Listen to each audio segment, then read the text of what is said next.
Poviem prípad mojej babky, to bola otcová mama v Drahovciach a oni ako dieťa chodili s rodičmi na trhy do Piešťan v noci na vozy.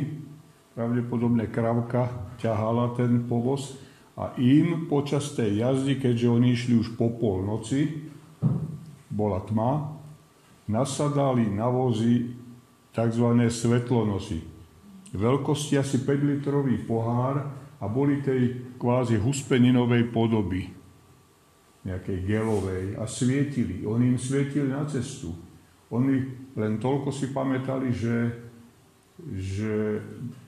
počas celej cesty tam boli a v istom okamihu sa stratili. A po nich zostalo mokré. Tam, kde sedeli, zostalo mokré. Oni to hovorili také, ako keby to bolo pocikané po nich.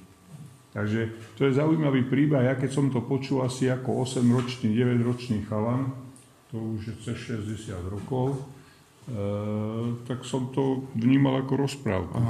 Vtedy som tie vedomosti nemal ako dnes, takže možno tie súvislosti a to všetko, čo rozprávali, bol skutočný zážitok. Teda nebolo to niečo vyfabulované, vymyslené.